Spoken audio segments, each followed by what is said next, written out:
Yan ang marapat na bunga ng presensya ng Panginoon sa ating puso na matahimik tayo, mapanatag anuman ang ating kalagayan. At para daw tayo mapaayos sa buhay, para marami tayong mga benepisyong mapakinabang sa buhay, dapat baguhin ang mga pwedeng baguhin at dapat tanggapin ang mga hindi pwedeng baguhin. That for us to get the most out of life, we should have the courage to change what can be changed and the serenity to accept what cannot be changed. So to change what can be changed and to accept what cannot be changed. Ang gusto ng Panginoon, matiwasay ang ating buhay at makinabang tayo bagamat maiksi ang buhay. Ang ating pag-aaral ngayon ay para lalo tayong makinabang sa buhay. Ano man ang kalagayan natin, pinamagatan natin ng napakaiksing pamagat. Facts of life na sana huwag nang problemahin o kaya tanggapin na lang para mabawasan ang hirap ng loob. Kaya nyo bang ulitin yan? Or facts of life that must be accepted. Mga katotohanan na dapat tanggapin, yakapin, at tayo ay mag-adjust para sa ikabubuti ng ating buhay. Heavenly Father, we thank you that you are God of our life, that you are loving and kind. We pray, Father, that you may be our speaker. Lead us unto greater knowledge of you. Take us by the hand, that we may see the wonderful message that you have for each one of us today. Enable us to understand the words, and not only that, Lord, to apply these in our lives. Nawa, Panginoon, gamitin mong lingkod mo, nakasangkapan. Kayo po maging tunay na tagapagsalita, at kami akayin mo para sa lalo pa naming ikaliligaya sa buhay, anuman ang kalagayan, anuman ang dapat tanggapin. Lead us, heal us, empower us. In the name of Jesus, your Son, our Lord, we pray. I shall be reading from the Contemporary English Version most of the time, unless otherwise stated. Ecclesiastes 8:15. So I think we should get as much out of life as we possibly can. There is nothing better than to enjoy our food and drink and to have a good time. Then we can make it through the troublesome life that God has given us here on earth. Huwag nating pagkamalian na yung lamang ang goal ng buhay. Solomon doesn't mean to confine us only to these three goals that to some religious people may seem so mundane and so ordinary and shallow. But what Solomon is telling us is that life is indeed troublesome, and for us to get the most out of it, for us to receive the most blessing from the Lord, we really should be doing a few things. At isa nga doon, baguhin ang pwedeng baguhin para gawin hawa tayo, tanggapin ang hindi na pwedeng baguhin pa. Life can indeed be troublesome, and people should balance this by maximizing enjoyment. To minimize pain, frustration and disappointment, disillusionment and disorientation, and inconvenience, there are some facts of life that should be accepted and even appreciated. That as we mature spiritually, we are more equipped to appreciate that which we used to dislike. Sapagkat ang binibigay sa atin ay Espiritu ng Diyos na para mag-adjust ay napakalaki. The capacity of the human person to adjust is immense because we were made in God's image. And there's vast resources of power available, especially to those who believe. Ano mga facts of life yan? These are the facts of life that we must accept. One, that people change. Also, that partners can become unfaithful. That people can get sick, they age, and they die. Fortunes change. Success invites unwanted attention. Love hurts. Only one wins, and some attempts fail. Ngayon po, dadagdagan natin para sa ating kapakinabangan. Una dyan, many people forget your goodness. Many people are ungrateful. Take this to heart. It is a fact of life. Maraming hindi tumatanaw ng utang na loob. Maraming mga taong ano man ang ibigay mo, kulang pa rin. Maraming taong gawan mo ng mabuti ng 9 na taon, sa 10 taon, wala ka na maibigay, ikaw pa rin ang masama. It's a fact of life. Huwag niyong ipagluksa, huwag niyong ipaglungkot, luma na yan. 2 Timothy 3:2, people will love only themselves, they will also be ungrateful. Of course, it foretells of a time when love will grow cold, but it's not new. It has always been happening. People can be ungrateful. Tama na ang inyong mga pagdurusa dahil hindi kayo pinapansin ng dati niyong tinulungan. Kinalimutan kayo nung yumaman. Nabaliwala ang inyong mga pagsisikap nung siya ay malakas na. Nangyayari yon. Luke 17:17-19. Noong ang Panginoon may pagalinging 10 ketongin, isa lang ang bumalik para magpasalamat. Jesus asked, "Weren't 10 men healed? Where are the other 9? Why was this foreigner the only one who came back to thank God?" Then Jesus told the man, "You may get up and go. Your faith has made you well."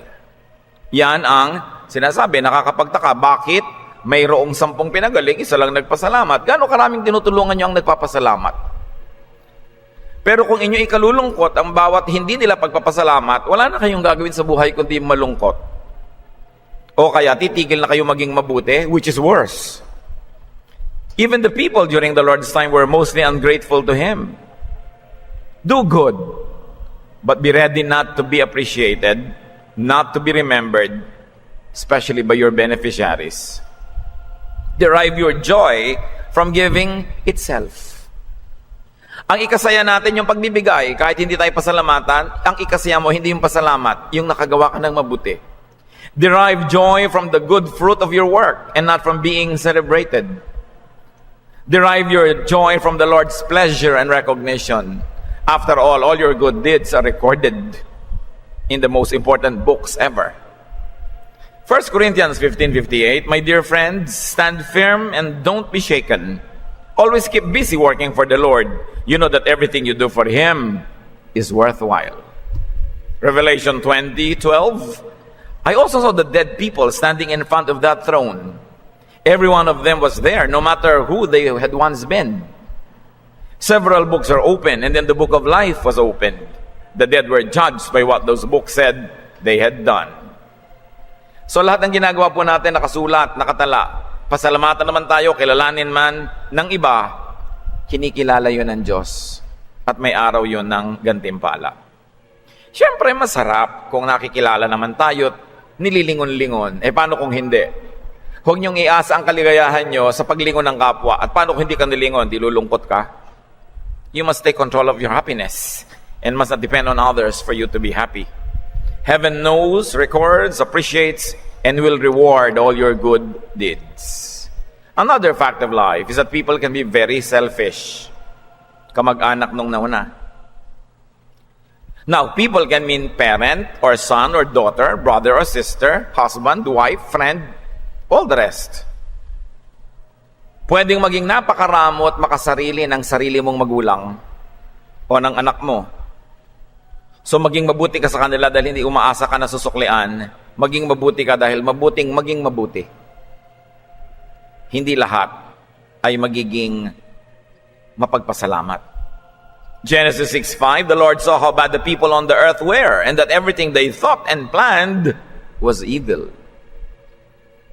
Konti pa lang mga tao noon, nakita na ng Diyos, masama ang tinatahak ng tao, puro maisip nila ay masama, puro pagiging makasarili. So do not hinge your goodness on people's behavior or people's response to you. Do good for the sake of doing good, because it's God's will. Be ready for people's lack of reciprocation. Don't expect it. Let it just be a bonus if it ever crosses your way. Another fact of life, very often, money is never enough. Problema yan ng mahirap, pero problema rin yan ng mayaman.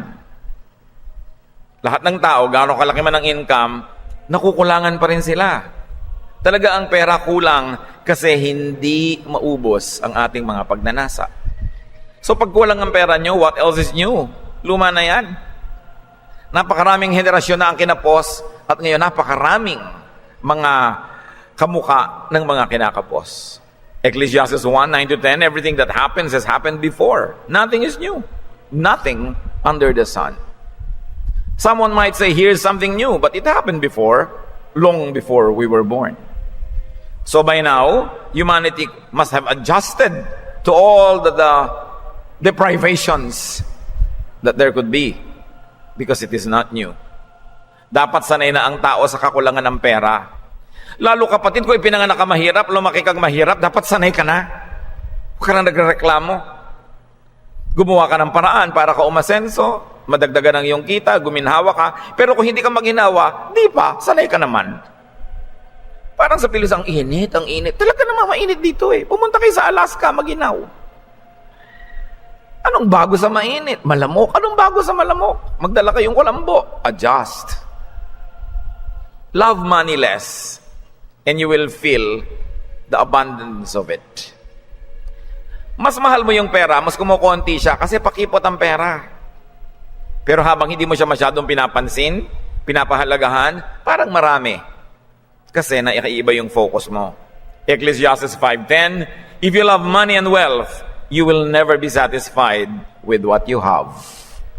So it's not how much you have, it is how much satisfaction you can derive from it, which is inversely proportional to your love for it. So the less you love money, the more abundant it gets as far as your reference point is concerned. Adjust to the scarcity of money. Yung mga dating wala namang pera at sanay, pagka nagkaroon ng kamag-anak na nag-abroad, kumikita ng dollar, biglang akala mo hindi sanay. Hingi ng hingi, hindi pa magkasya, dumadami ng ginagastos. Live within your means, so it will be enough. And find your suitable market or source. There is a market for every pocket. Whatever your budget is, you will find an equivalent market where your money will make wonders with its purchasing power. So kung maliit ang pera mo, humanap ka ng binibilhan ng mura, ganon din yun. Pareho lang. Ang ending nun, pareho rin. Lahat ng sabon, pare-pareho yan. Kaya mahal, kaya mura.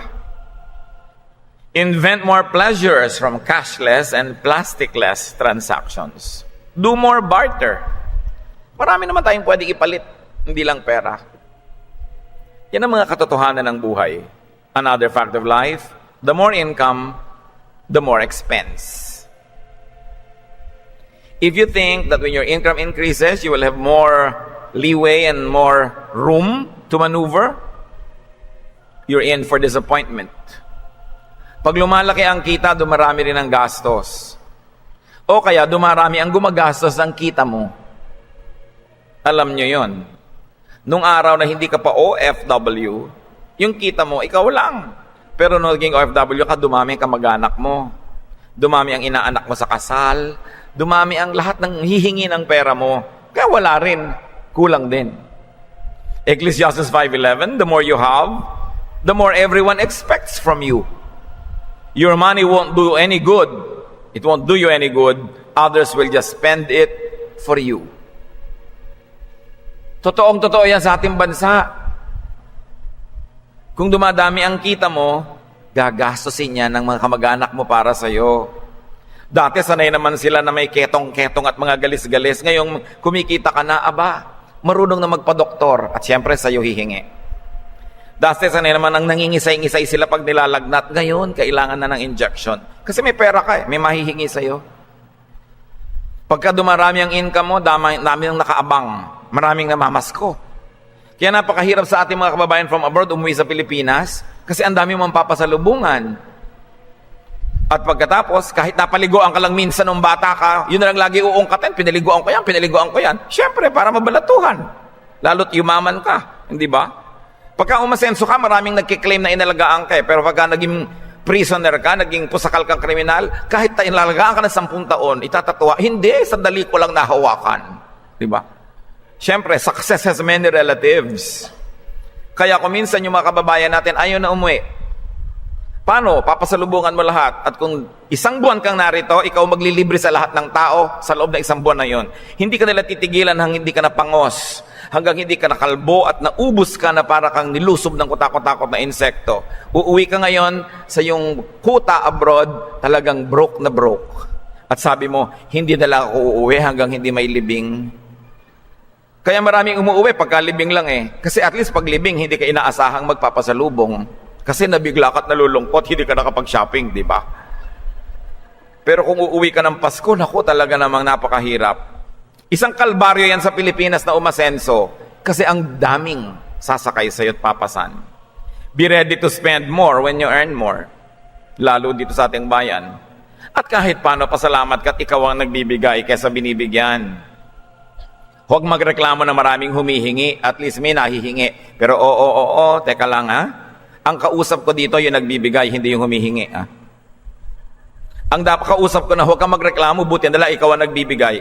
Ang kausap ko yung nagbibigay. Yung nanghihingi, huwag yung masasabing, ate, pasalamat ka, ikaw pala nagbibigay ha. Bigyan mo na lang ako. Hindi para sa'yo to.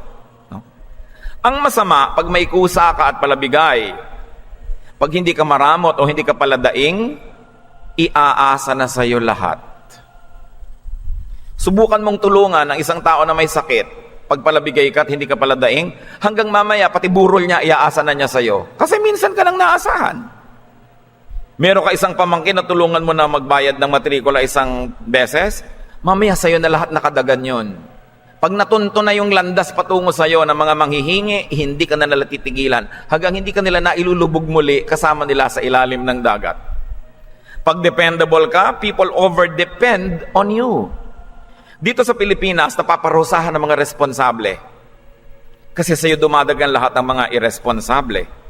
Huwag nating parusahan ng mabuti. Huwag natin silang dalain. Huwag laging palibre. Mag-chip in, mag-ambag kahit konti. Halimbawa, may pinsan kayo, medyo maganda yung trabaho, kumikita. Lalakad kayo, 8 kayo. Lahat kayo ililibre. Sabi mo, kasi malaki naman ang kita niya. Siguro, pero hindi naman niya kayo kayang dalhin lahat. So kung kakain kayo, meron kang 5 piso, i-donate mo man lang kahit 10 piso, kahit ang babayaran niya, 1,000. Mag-donate ka kahit 50 kung yan ang kaya mo. At least konsuelo niya na nagdo-donate ka. Hindi yung komo mas malaki ang kita niya sa'yo, lagi ka na lang niyang ililibre, may kita ka naman. No? Sa mga kamag-anak, sa mga barkadahan, hindi dapat lahat libre. Kuminsan, mabait kang pamangkin, meron kang gustong ipasyal na tiya, tiyo, ipapasyal mo. Pati mga anak nun sasama, ililibre mo rin kahit may trabaho. Makapal. Anong tawag doon? Di ba? Pinsan, sasama ako, isasama mo pala si mami. Oo, pero mami mo lang ililibre ko kasi ang tanda na niya, ikaw pinsan, may trabaho, maglabas ka naman, ang kunat mo naman. Pinsan lang kita, inaasahan mo, itataguyod din kita, hindi ba kahiya yun?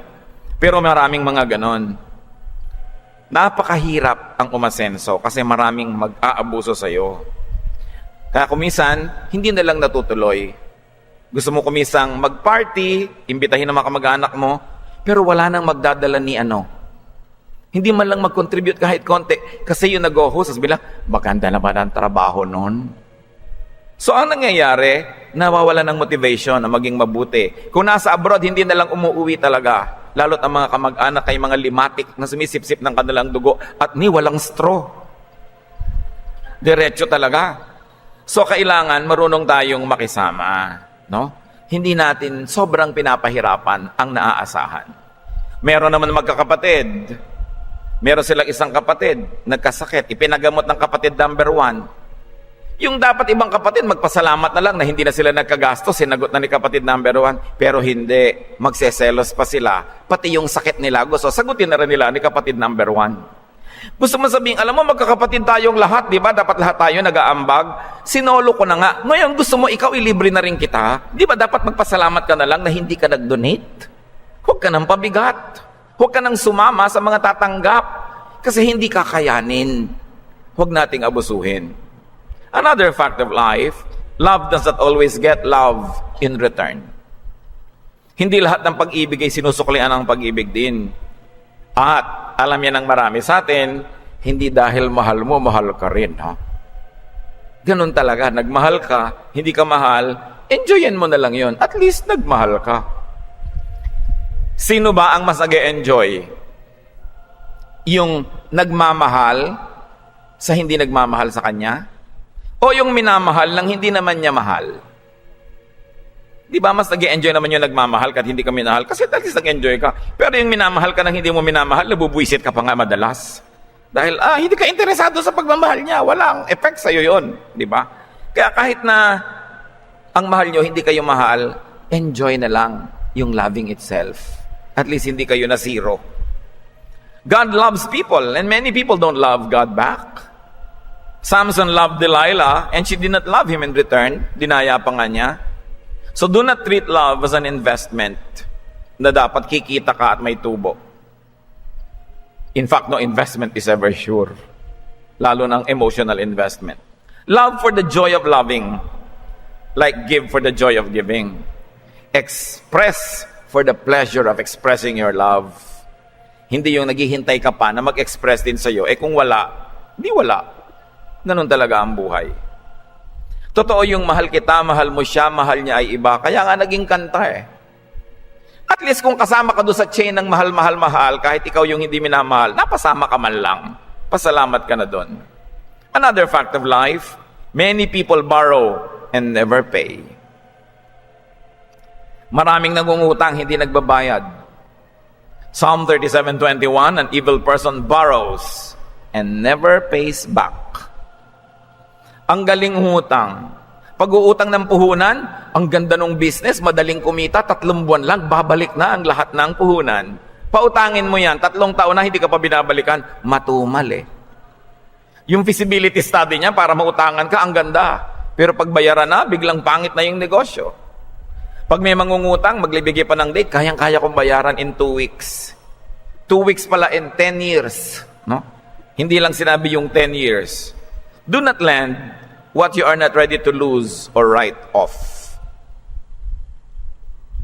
Kung magpapahiram ka, kapatid, ang ipahiram mo lang yung handa ka ng kalimutan kung sakaling subain ka. Again, ang kausap ko yung nagpapahiram, hindi yung nanunuba. Okay? Katwiran mo lang ito, ikaw yung nagbigay para gumaan ang loob mo, pero hindi ito katwiran nung nangutang. When in doubt, do not lend. Better, give. Ibigay mo na lang, ipanalangin mong bigyan ka rin pag nagkaroon siya, at kung hindi, edi ibinigay mo na lang, hindi ka umasa. Kesa utang pa kunwari, umaasa ka, hindi rin naman mababayaran Paano mo papalawagin ang loob mo? Balance in the universe will give you back what you give away. Pag may binigyan ka o pinutang, hindi ka binayaran, babayaran ka ng universe, babayaran ka ng langit, another way. At ituring mo na lang ito. In fact, nauna ka nang bigyan, kaya ka nakapagbigay o nakapagpautang So, baka talagang nandun yun para ipautang mo.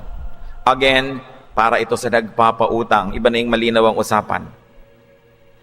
Pay, and the universe will pay you for what you cannot collect. In the same force, in the same way, the force of balance and justice of God will collect from you what you do not pay. Justice of God will get from you what you do not give. Because balance is the basic law of life. Yung hindi mo kusang ibinibigay, aagawin din sa'yo ng tadhana. Yung ayaw mong ibayad, tatanggalin din sa'yo ng kapalaran. Mas masakit pa kesa nagbayad ka na lang.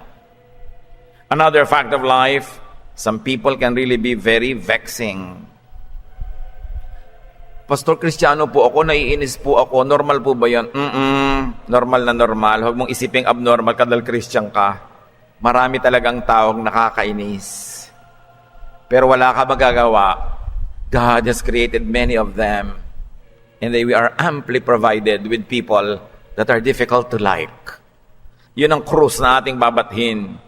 At talaga namang mga raming nagkakainis ang mga tao. Sa Bible lang sa New Testament, sila nagkakainisan. Acts 15:37-39. Barnabas wanted to take along John, whose other name was Mark. But Paul did not want to, because Mark had left them in Pamphylia and had stopped working with them. Paul and Barnabas argued, then each of them went his own way. Barnabas took Mark and sailed to Cyprus. O sila, nagbabangayan. Layasan natin si ganyan, hindi natin siya kasundo, nagtatalo-talo. Sila nga, nagkaka-conflict. Tayo din. Normal lang yun. Ang mahalaga, huwag mong hayaan yun na makagulo sa'yo na sobra. The Arabs have a saying, close the door that brings in the draft. Kung may pinto, yun ang dinadaanan ng ambon, doon dumadaan yung ampyas, sabi nila sa Laguna. Doon pumapasok ang hangin at ulan, edi isara mo yung pinto. Mahirap bang isipin yun? So may taong nakakainis, pupunta sa salamay ng Martes, edi Miyerkules ka magpunta. Kung alam mo yung schedule niya. Kesa naman magtiis ka, umiwas ka na lang. Proverbs 20:19, avoid anyone who talks too much.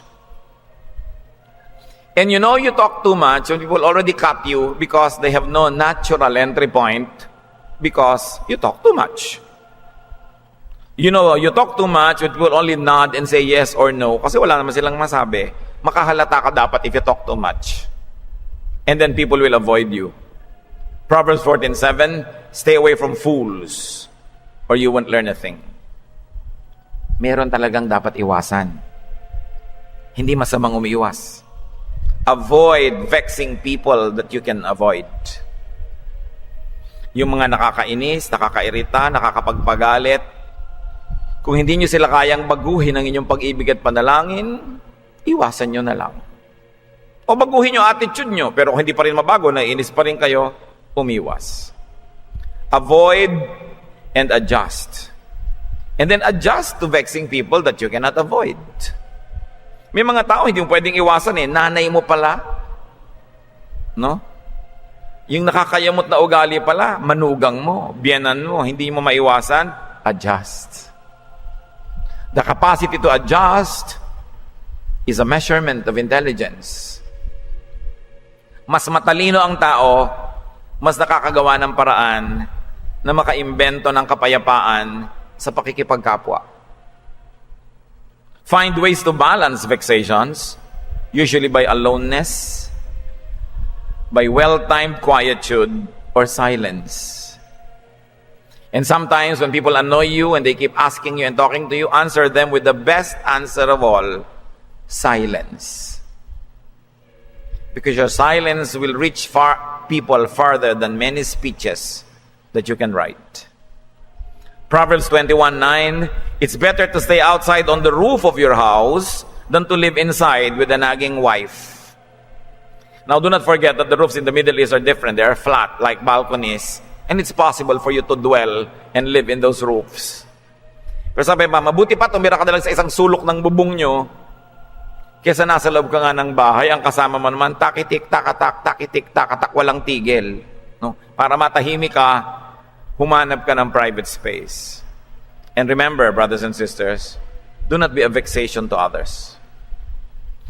Well, you cannot control others. If they are the vexations, you have a great control over yourself. So test yourself if you are a vexation. Do you provoke people to anger a lot of time? Do you provoke them to walk out on you? Then you are probably vexing. Kailangan sukatin natin ating sarili. At huli na gusto nating pag-aralan ngayon, a fact of life, chance happens. Hindi lahat ng nangyayari may logic o may reason. Not everything that happens is a rhyme, reason, or logic. Yung iba, parang random. And the Bible, no less, says that.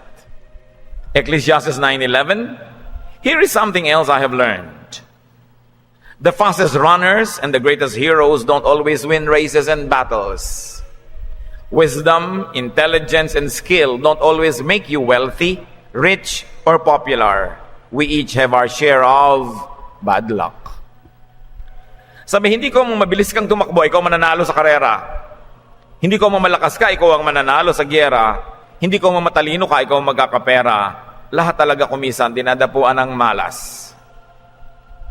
Maraming Christian allergic sa word malas. Ay di kalabanin nyo Ecclesiastes 9:11. Yan ang may sabi, hindi ako. I'm only quoting. Meron naman talaga malas, di ba? Pero kadalasan ng sinasabi nating malas, ay malas, siya na naman ang nawalan ng wallet. Ay malas, siya na naman ang nawalan ng cellphone. Ang tawag kasi doon kumisam, burara. Hindi malas. No? Careless. Yung may nasunog na bahay, bahay niya. Kasi naman pala, ang daming kandila, ang daming incense, ang daming kung ano-ano salasalakbat na mga kuryente. So hindi malas ang tawag doon, careless. Kaya dapat iniingatan din natin, pag paulit-ulit ang nangyayari sa buhay natin, tingnan natin, ano bang ginagawa ko na nagbubunga ng ganoon? Many of the times, we are the manufacturer of our own sorrows. Pero meron talagang dinadapuan ng ganyan, inaalat. Ang mahalaga, mga kapatid, ano ba, magne-negosyo kayo? Iwasan nyo munang makisosyo sa kaibigan yung inaalat dahil aalatin din kayo.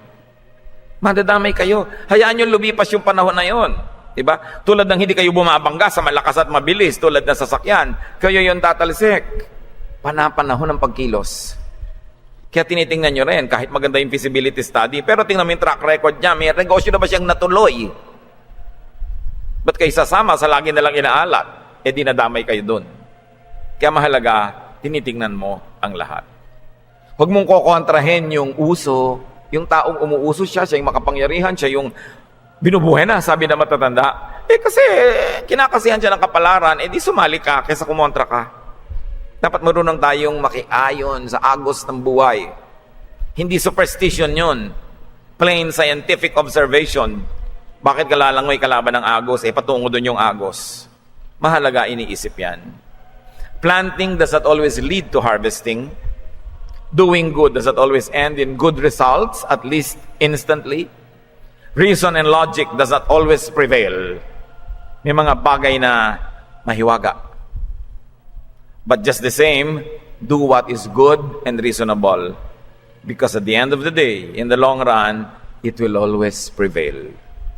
Huwag tayo magsisi sa paggawa ng mabuti kahit walang biglaan na idinudulot sa ating parang bunga o ani. When you always do your best, the best won't always happen, but neither the worst. Pag laging mabuti ang ginagawa nyo, hindi laging mabuti ang bunga, pero nakakatiyak kayo, hindi magiging masama ang bunga. Tanggapin ang dapat tanggapin. Ganito lang ba talaga yung height natin? Tanggapin na. Tumigil na ng kasasakay sa 2 dangkal na mga hills dahil baka kayo madapa, mapariwara, maparalyze. Diba? Humanap na lang kayo na ibang height. After all, a man or a woman's height is not always measured in inches. Siyempre, pakonsuelo yon ng mga hindi tall. Pero marami pang ibang tall na sa buhay. Genetically, ganyan talaga ang size ng inyong body. Anong gagawin nyo? Lagi nyo lang sinasakalan sarili nyo para lang kayo magmukhang balingkinitan, pero nangangasol na kayo dahil di kayo makahinga. Tanggapin nyo na ganyan kayo, di ba? Hindi kasi napapalitan. Yung napapalitan, palitan. Pero yung hindi, sasaya kayo kung tatanggapin nyo ang inyong mga sarili. Sasaya kayo kung tatanggapin nyo na ganito ang inyong asawa, ganito ang inyong anak, ganito ang inyong magulang, kaysa lagi kayong on denial. Lagi nyo pinipilit baguhin yung kapwa nyo, hindi na nga magbago-bago. Tanggapin nyo na lang para tahimik ang buhay nyo. Dahil malay nyo, mamatay na siya o mamatay na kayo, hindi na kayo sumaya dahil wala na kayong ginawa kundi magtunggali. Hope for the best, but always be ready for the worst. And stop struggling with the facts of life. Yung nandyan na, nandyan na. Kung talagang maaga kayong naubusan ng buhok, ganun talaga. At least makakatipid kayo ng shampoo. Anong gagawin nyo? Lagi na lang kayong magtatago, magkukubli, magrereklamo sa buhay? Tanggapin. Luluwag ang napakaraming higpit ng hininga natin pag marami tayong tinanggap. Halimbawa, ganyan ang kulay nyo talaga, hindi kayo makita kung hindi kayo ngingiti. Hindi dalasan nyo na lang ang ngiti. Tigilan yung kalalaso ng inyong balat para lang kayo pumuti. Baka magka-cancer of the skin pa kayo. Mas mahirap lutasin yan. Napakahirap no. Pag naglalakad lang kayo sa gabi, magsuot kayo ng reflector para hindi ka mabundol na mga kasalubong nyo. Diba? May mga bagay na yung kaya. At yung nating balikan yung we are fearfully and wonderfully made, kahit parang hindi naman malinaw makita agad yon, hindi naman pwedeng mali yung Bible eh. Hanapin nyo why you are wonderful kung hindi nyo nakikita agad yon. Tanggapin nyo ugali ng asawa nyo. Hindi na nagbago mula pa na ikinasal kayo. Kinasal pa lang pala kayo, ganun na. Tinanggap nyo yon. Bakit yung inaasahang magbabago? O kaya nagbago na iba nang naiba, hindi nyo na gusto, mag-adjust kayo ng pagbabago, sabayan nyo para magkasama pa rin kayo, hindi kayo maiwan. Sobrang bilis ng nagiging pagbabago sa'yo, antayin mo naman yung mahal mo sa buhay dahil baka kayo magkalayo. Antayan. Kasi sa pagbabago, dapat kasabay mo yung mga mahal mo sa buhay. Kundi, mag-iisa ka rin. Mahalaga. Sabi ng Panginoon sa John 10, "Then I came that they might have life and have it abundantly." It is God's will that we enjoy life, not suffer from life. So kailangan tayong dumiskarte, mga kapatid. Binigyan tayo ng Panginoon ang utak para makadiskarte tayo, para pasayahin ang sarili natin. Tanggapin ang hindi na pwedeng palitan. Kasi pag natanggap na natin yon, magsisimula na tayo maka-adjust. Merong mga tinatanggap. Dati ang lusog-lusog mo, pero ngayon nagkaroon ka ng partial o full paralysis. Anong gagawin mo? Araw-araw magagalit ka sa nangyari, sa sarili mo, magtatampo ka sa Diyos. Tanggapin.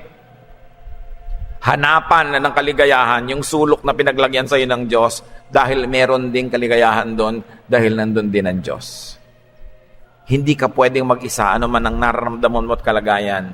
Kailangan lang nating damahin ang presensya ng Diyos. At sabi sa Philippians 4:13, I can do all things through Christ who gives me strength. So I can change what can be changed and I can accept what cannot be changed. Mababago ko ang dapat baguhin at pwede, at matatanggap ko ang hindi na pwedeng baguhin pa. Kaya sabi sa Desiderata, despite its sham, drudgery, and broken dreams, it's still a beautiful world. Strive to be happy. God wants you happy, but you must change what you can and accept what you cannot. Dear God, thank you that we have you by our side, whether we are changing something or accepting it. Bigyan mo kami ng karunungan, Panginoong, makilala ko anong dapat talaga namin baguhin at baguhin namin yun. Bigyan mo kami ng karunungan makilala ang dapat na lang talagang tanggapin at hanapan namin ang pagpapala, ano man ang kalagayang kinahitnat na namin. Turuan niyo po kami, Panginoon, para ang nalalabing buhay namin, ang ipinahihiram niyong panahon, ay magugol sa paglasap ng iyong kabutihan at hindi sa pagrereklamo, hindi sa paghahanap ng wala, at hindi sa pagpipilit baguhin ang di na mababago pa. Teach us, Lord, give this strength to be resigned to what must be accepted. Magbulay-bulay tayo sumandali, mga kapatid. Hingan natin ang Panginoon ng personal and private message so that we will always be happier no matter what the situation. And if we are happier, we can make more people happy, and we also minister to God because He wants us happy. Lord, lead us, give us personal applications of these wonderful facts of life, made wonderful because you can be with us as we face them. Speak to each one of us as we are silent before you.